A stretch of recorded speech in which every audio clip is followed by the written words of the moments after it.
Good morning बच्चों। आज हम लोग पौधों में पोषण के अंतर्गत खंड 2 भाग पढ़ेंगे। खंड 1 में हमने ये जाना था कि प्रकाश संश्लेषण की क्रिया कैसे होती है और कौन करता है। प्रकाश संश्लेषण की क्रिया के अंतर्गत हमने पढ़ा था कि पौधे अपना भोजन स्वयं निर्माण करते हैं, इसलिए वो स्वयं स्वपोषी कहलाते हैं। आज हम लोग पढ़ेंगे कि क्या ऐसे पौधे भी होते हैं जो अपना भोजन स्वयं नहीं बनाते हैं।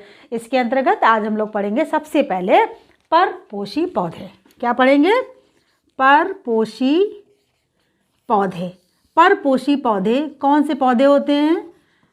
उन्हें कहते हैं जो अपना भोजन दूसरों से प्राप्त करते हैं, मतलब उनके अंतर्गत पर्णहरिम नहीं पाया जाता है। इसके अंतर्गत सबसे पहला हमारा आ जाएगा मृतोपजीवी पौधे।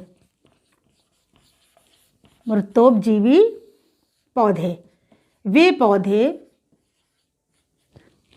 जो अपना पोषक तत्व अब सड़े गले पदार्थों से प्राप्त करते हैं। बच्चों, आपने देखा होगा कि बरसात के मौसम में या सड़े गले पदार्थों पर या लकड़ी के ऊपर आपने देखा होगा कि छतरी नुमा एक रचना दिख जाती है, जो वो सफ़ेद रंग की और कभी कभी हल्के भूरा रंग का उस पर शेड ऐसा आ जाता है, जिसको हम लोग बोलते हैं कुकुरमुत्ता।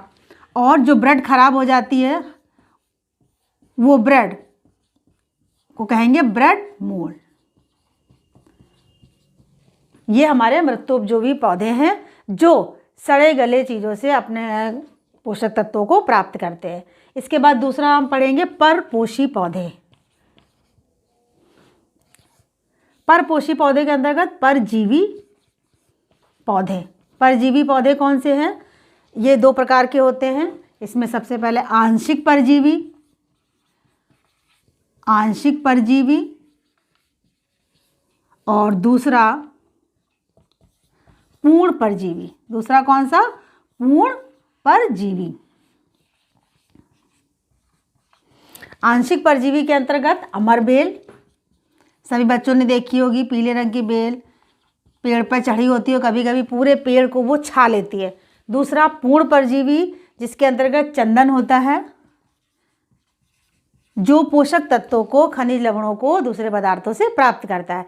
इसके अलावा परजीवी पौधे के अंतर्गत अब दूसरा आता है हमारा सहजीवी।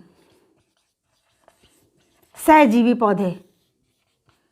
सहजीवी का मतलब नाम से ही साफ साफ पता चल रहा है, सह साथ साथ, यानी 2 ऐसे पौधे जो साथ साथ चलते हैं, उनको भी एक दूसरे से फ़ायदा होता है। मटर है या चने की दाल की जो जड़ होती है, उसके अंतर्गत एक जीवाणु पाया जाता है जिसको बोलते हैं राइजोबियम।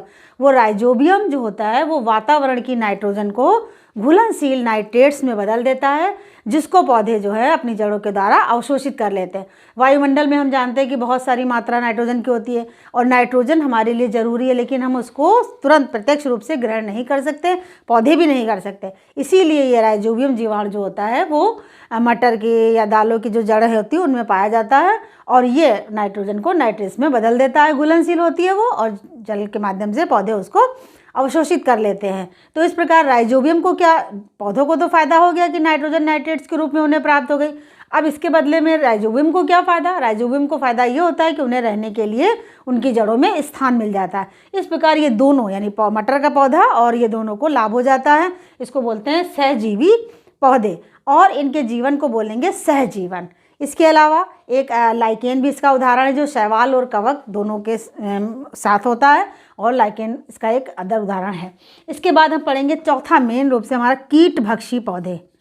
कीटभक्षी, नाम से पता चल रहा है कि क्या ये पौधे जो होते हैं कीटों को खाते हैं? बिल्कुल सही सोचा आपने। इनमें पर्णहरिम पाया जाता है, ये अपने भोजन का स्वयं निर्माण कर लेते हैं, लेकिन इनमें भी नाइट्रोजन की कमी को पूरा करने के लिए ये कीटों का भक्षण करते हैं और अपने उनके पाचक रसों को ये हजम कर जाते हैं। इनकी जो पौधे होते हैं वो उनकी एक विशेष बनावट भी होती है। इसके अंतर्गत जो नाम आएगा वो आ जाएगा घटपर्णी, और दूसरा ड्रोसेरा। ये सब पौधे जो होते हैं वो कीटभक्षी पौधे होते हैं। ये ऐसी जगहों पर पाए जाते हैं जहाँ पर नाइट्रोजन की मात्रा इनको पूर्ण रूप से नहीं मिल पाती है, और कीटों का ये भक्षण करते हैं।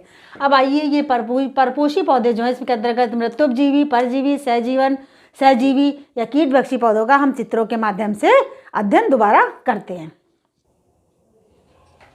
बच्चों, पहले मैंने मृतोपजीवी पौधे बताया था, जिसके अंतर्गत आपको बताया था ब्रेड मोल्ड और कुकुरमुत्ता। ये देखिए ब्रेड मोल्ड, ये देखिए ब्रेड है और इस पर ये फफूंदी लग गई है, जो यहाँ पर हम इसके पूरा तरीके से देख सकते हैं। दूसरा कुकुरमुत्ता है, देखिए छतरीनुमा हल्के भूरे रंग का, जो सड़े गले पदार्थों पर, लकड़ी पर पाया जाता है और ये मृत कार्बनिक पदार्थों से अपना पोषक ग्रहण करता है। बच्चों, दूसरा हमारा परजीवी पौधे हैं। परजीवी पौधे के अंतर्गत अमरबेल, ये देख रहे हैं आप, ये अमरबेल पूरा जो है पेड़ के ऊपर छाता चला जा रहा है और इसी पेड़ से अपने भोजन को वो ग्रहण करता है। दूसरा हमारा देखिए मटर की पौधे की जड़ों, इसमें आप छोटी छोटी ये गांठें देख रहे हैं, ये क्या है? राइजोबियम जीवाणु है, जो वातावरण की नाइट्रोजन को घुलनशील नाइट्रेट्स में बदल देता है, जो पौधे अपना उसको अवशोषित कर लेते हैं जड़ों के माध्यम से। बच्चों, तीसरा हमने आपको बताया था कीटभक्षी पौधे। तो कीटभक्षी पौधे का उदाहरण था घटपर्णी का पौधा। यहाँ पे देखिए आप चित्र देख रहे हैं, घटपर्णी का पौधा है। इसमें इस पौधे की विशेषता ये होती है कि इसकी पत्तियाँ जो हैं बदल जाती है घड़े के रूप में। आप देख रहे हैं ये घड़े के रूप में, और इसकी पत्तियों का सिरा वो ढक्कन बना लेता है। इसके अंतर्गत हल्के हल्के रोए ऐसे होते हैं, जैसे ही कीट को यहाँ पर बैठता है तो ये सीधे अंदर लसलसे पदार्थ लगा होता है, इसके कारण ये अंदर सलग जाता है और रोयों में फंस जाता है और बाहर नहीं निकल पाता। पौधे के अंदर जो रोए होते हैं वो सब इसको कीट को जो दबोच लेते हैं और पाचक रसों का भक्षण कर लेते हैं। इस प्रकार ये घटपर्णी का पौधा है। तो आइए बच्चों, हम लोगों ने इस पाठ में क्या पढ़ा, इसको हम लोग एक बार जल्दी से दोहरा लेते हैं। सबसे पहले देखिए स्वपोषी पौधे स्वपोषी होते हैं क्योंकि इनमें पर्णलिम पाया जाता है और ये अपने भोजन का निर्माण प्रकाश संश्लेषण की क्रिया द्वारा स्वतः ही करते हैं। परपोषी जीव जंतु और पौधे, कुछ पौधे आते हैं जो अपना भोजन स्वयं नहीं बनाते हैं और दूसरों पर निर्भर रहते हैं, अर्थात पौधों पर निर्भर रहते हैं। परपोषी पौधे, इसके अंतर्गत मृत्युपजीवी पौधे जो कुकुरमुत्ता और ब्रेड मोल्ड है, जो मृत कार्बनिक पदार्थों से अपना भोजन ग्रहण करते हैं। फिर इसके बाद परजीवी पौधे जो आंशिक परजीवी भी होते हैं और पूर्ण परजीवी भी होते हैं।